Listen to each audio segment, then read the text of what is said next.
Je vous remercie, Ibra, de l'invitation.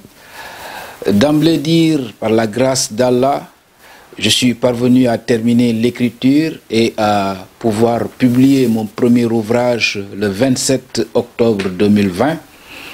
Le titre « Le mérite s'étouffe », un titre expressif. C'est en fait plusieurs séquences de ma modeste carrière que j'ai voulu partager et raconter pour les générations présentes et les générations futures. Le mérite s'étouffe est une autobiographie. Autobiographie avec 3 grandes parties et 14 séquences narrativisées. Plusieurs thématiques marquent l'ouvrage, notamment le service public, l'audiovisuel public ou plus généralement le service public de l'information, des questions de société, la nouvelle conduite imposée par le coronavirus, puisque j'ai eu à écrire durant le confinement, mais également des rappels, des souvenirs, des rencontres qui ont marqué tout mon parcours, de Ziguinchor aux États-Unis, de Dakar à Paris. Un peu partout, j'ai rencontré du monde, j'ai rencontré des amis, des proches, des collègues, et j'ai voulu revenir sur ces grands moments de ma petite vie, si j'ose dire. Le livre procède d'un diagnostic, d'une observation, d'une réflexion, mais également d'une introspection. Je me suis appliqué le baromètre.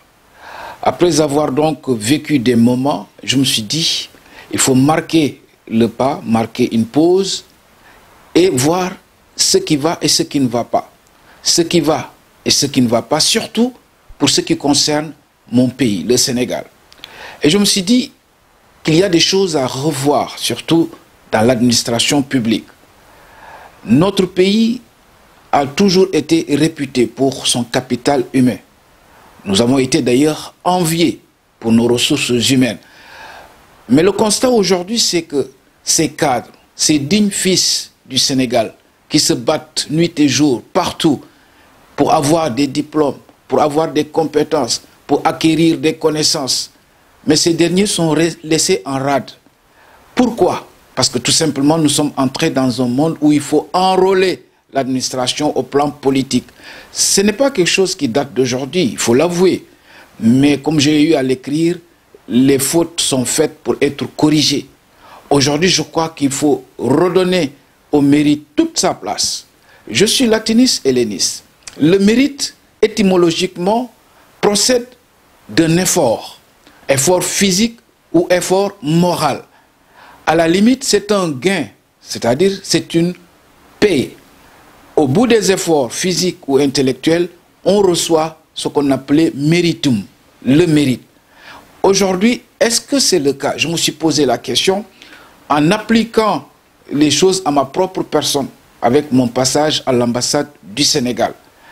Donc, on n'interdit pas que les gens fassent de la politique. La politique, elle est noble. Moi, je suis de formation latiniste, helléniste, je l'ai dit. La politique, elle est noble. Étymologiquement, c'est la gestion des affaires de la cité. Mais il y a politique et politique. Est-ce qu'aujourd'hui, on doit embaucher dans le service public sur la base de la couleur politique, de l'appartenance politique? C'est un débat que je soulève et j'interroge, j'interpelle, j'alerte pour que le mérite ne disparaisse pas, qu'il soit au cœur de nos préoccupations. C'est l'ambition de cet ouvrage, c'est partager, c'est mettre sur la table des sujets d'actualité pour que chacun apporte sa contribution, sa réflexion pour qu'on puisse avancer ensemble. Voilà un peu ce qui a motivé ma démarche et je voudrais aujourd'hui saluer vraiment tous ceux qui de loin ou de près m'ont aidé dans cette aventure. D'abord ma famille naturellement. Ma famille m'a beaucoup accompagné dans cette aventure. Parce que écrire, ce n'est pas facile. Ce n'est pas facile d'écrire. Vous avez la volonté, mais il faut la motivation. Et cette motivation, je l'ai trouvée dans ma famille, avec notamment ma femme et mes enfants. Mais aussi des amis, des grands qui aujourd'hui n'aimeraient pas peut-être que je les cite, mais aussi des amis d'hier, d'aujourd'hui, qui m'ont encouragé, qui m'ont donné cette force nécessaire à l'écriture et surtout la détermination à aller jusqu'au bout de mon ouvrage. Et je suis revenu sur mon parcours professionnel, notamment mon passage à l'ambassade du Sénégal de 2009 à 2016. Passage qui a été marqué par ceux qui n'ont jamais voulu prononcer mon licenciement. Parce que jusqu'à présent, ils n'ont jamais voulu prononcer ce mot. Qu'est-ce qui s'est passé? Pourquoi je dis que le mérite est en danger? Vous voyez, au moment où on parle, on appelle les Sénégalais à venir travailler pour leur pays. Moi, je suis venu en France avec un projet en main. Je suis venu pour approfondir mes connaissances, donc poursuivre mon cursus pédagogique. Au bout de ce cursus, j'ai été recruté par l'ambassade du Sénégal, l'État du Sénégal, si vous voulez. Donc, j'ai travaillé pour le Sénégal. Et un matin, à ma grande surprise, on me convoque dans le bureau de l'ambassadeur pour me notifier mon départ, la fin de mon contrat. Sur quelle base, on n'arrive pas à l'expliquer. On suppose que c'est des difficultés économiques. Bon, tout le monde sait que l'État n'est pas éligible au licenciement économique. L'État n'est pas comme un magasin qui fait faillite, hein, ou qui met la clé sous le paillasson, comme ça, du jour au lendemain, du fait de la concurrence. Bref, je trouve que c'est tuer le mérite. C'est tuer le mérite parce que mon cas, il peut être démultiplié. Il y en a partout. Tous les jours, on entend des cas similaires. Des gens qu'on enlève de leur place, ou qu'on met, comme on le dit, de façon familière au frigo, pour mettre des partisans, des gens qui sont là, des laudateurs, comme je le dis dans le livre, des gens qui sont là parce que tout simplement, ils disent oui à tout. Je ne pense pas que ce soit là, moi, ce que je pense réellement du service public. Je ne le pense pas. Je pense que le service public doit être ouvert à tout le monde et que seul le mérite doit être érigé au rang de sélection. Si vous devez sélectionner, c'est sur la base du mérite. Mais vous ne pouvez pas, parce que c'est un proche, parce qu'il est de la famille, parce qu'il est du parti politique, il est du village. Vous ne pouvez pas, sur cette base, recruter des gens. Vous ne pouvez pas, parce que vous n'êtes pas en phase avec quelqu'un au plan politique ou au plan culturel, le mettre à l'écart. Voilà des choses que j'évoque dans le livre pour que ça serve, pour que ce qui s'est passé ici ne se reproduise pas. On doit finir avec cela. On doit finir avec cela. Encore une fois, entendons-nous bien, on peut être un proche et avoir le mérite. Attention, il y a une nuance. Je ne suis pas là pour dire que voilà, tous ceux qui sont membres, alliés ou proches d'un responsable ne devraient pas travailler. C'est contraire à ma philosophie. Ma philosophie, c'est qu'il faut placer les gens qu'il faut à la place qu'il faut. C'est cela le mérite. Et j'ai voulu aborder cette question dans le livre pour un peu interpeller, alerter et surtout aussi exprimer mon désarroi. On ne peut pas mettre un citoyen à l'étranger comme ça, dehors, comme ça, avec toutes les réalités que l'on connaît à l'étranger. J'ai trouvé que ce n'est pas le rôle de l'État. L'État doit protéger, l'État doit accompagner, l'État doit aider tous les citoyens, quels qu'ils soient, de quelque bord qu'ils soient. Voilà donc ce que j'ai dit du service public. Et malheureusement, aujourd'hui, ce qu'on constate, c'est que même quand vous êtes bien, brillant, on vous recrute, ou on vous nomme. Mais dès qu'on vous nomme, vous êtes métamorphosé. C'est-à-dire qu'on ne vous reconnaît plus parce qu'il y a le joug politique sur vous. Alors, je veux qu'on libère les agents du service public, qu'on les laisse faire leur travail. Ils ont la capacité, ils ont les compétences, qu'on les laisse faire le travail. Et qu'ils ne soient jugés que sur la base du travail, du professionnalisme. Mais malheureusement, aujourd'hui, on voit que dès que vous n'êtes pas du parti au pouvoir, vous n'avez pas la carte du parti, vous êtes banni. Vous êtes honni. Malheureusement, hélas, ça devrait changer. Dans mon livre, Le mérite s'étouffe, je reviens aussi sur l'audiovisuel public, que je connais bien, ayant travaillé à la radio-télévision du Sénégal. En un mot, je me suis dit, on ne peut pas faire aujourd'hui la radio ou la télé d'hier. Ce n'est pas possible. Le monde a changé. Les nouvelles plateformes numériques sont là. Les nouvelles télévisions sont là. Les nouvelles radios sont là. On ne peut pas aujourd'hui être à la tête du service public de l'information, ignorer une bonne partie de la population. Parce que tout simplement, ce serait, entre guillemets, des opposants, des voix discordantes. J'ai donné l'exemple des candidats à la dernière présidentielle au Sénégal. Alors, vous me direz, oui, Idrissa Seck, je l'ai cité, il était arrivé deuxième, mais il n'était jamais apparu à la télévision. Quand je l'ai vu récemment nommé président du Conseil économique, social et environnemental, et je l'ai vu à la télévision, j'ai dit donc voilà, vous me donnez raison. C'est-à-dire, tant que vous n'êtes pas de la mouvance présidentielle, vous n'êtes pas du parti, vous n'avez pas droit au chapitre à la télévision, aux médias publics. C'est grave. Sonko, Ousmane Sonko, qui est arrivé troisième avec plus de 15% des suffrages, dites-moi à quand remonte sa dernière apparition à la télévision nationale. Karim Meïssa Wade, qui est du Parti démocratique sénégalais, premier parti d'opposition au Sénégal, dites-moi, vous vous souvenez de sa dernière apparition à la télévision nationale? Aujourd'hui, les agents de la télé, c'est des gens qui sont compétents, qui sont aguerris, qui ont tout ce qu'il faut pour faire de belles émissions.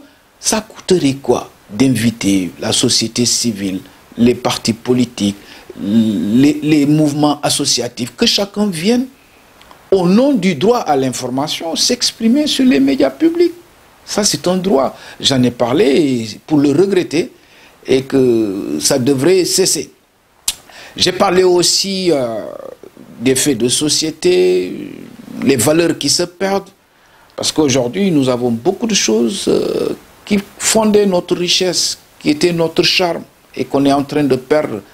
Je ne sais pour quelle raison, et j'ai demandé à ce que l'on revienne aussi à certains fondamentaux. Bien entendu, ce livre est dédié à ma très douce maman, que j'ai perdue le 27 octobre 2019, et l'apparition justement a coïncidé avec le premier anniversaire de son rappel à Dieu. Je lui ai rendu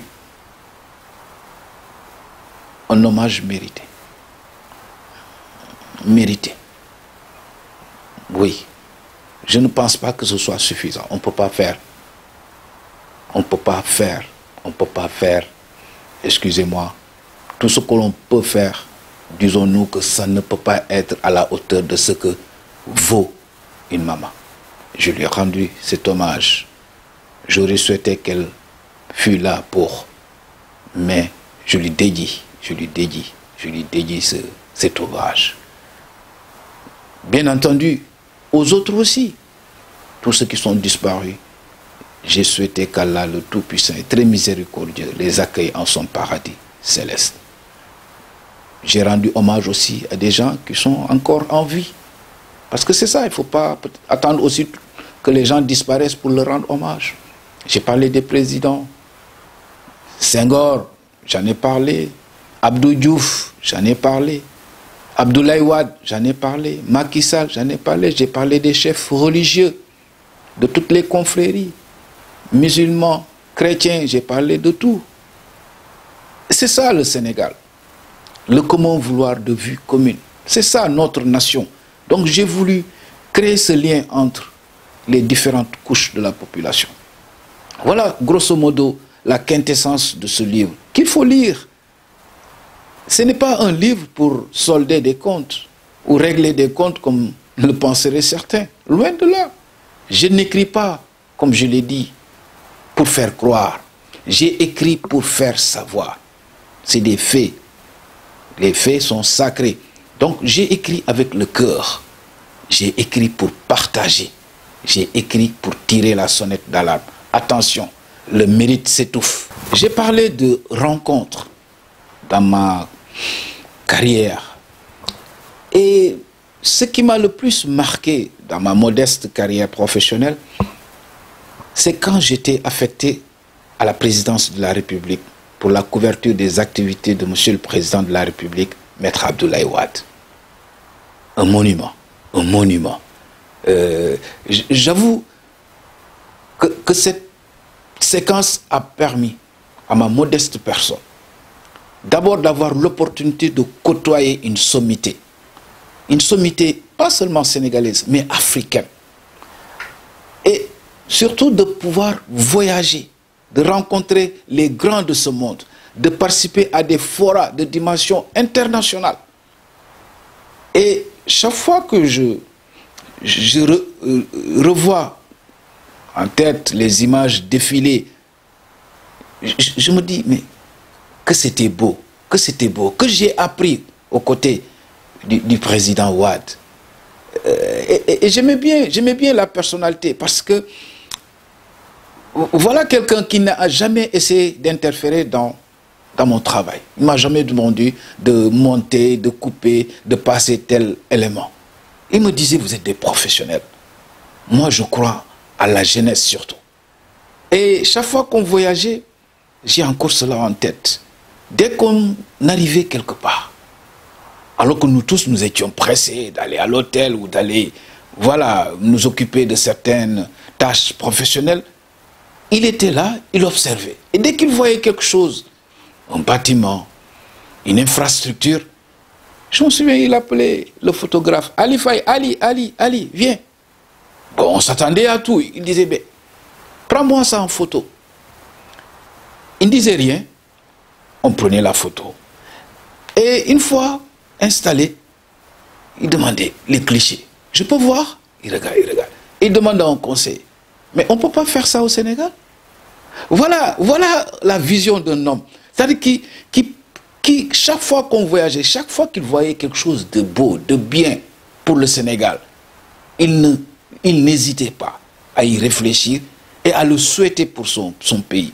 Je crois que j'ai été fortement marqué par cette capacité vraiment, et surtout cet attachement de l'homme à son pays, le Sénégal.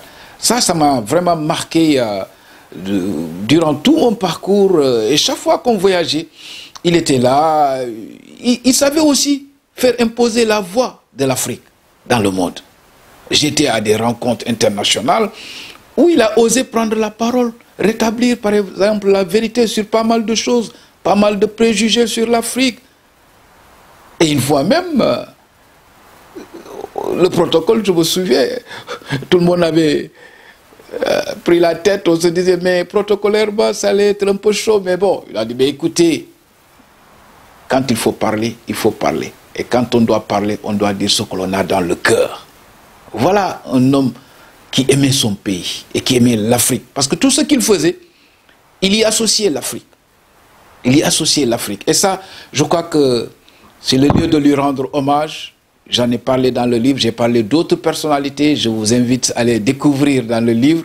Et le livre, il faut le lire. Il faut le lire. Merci.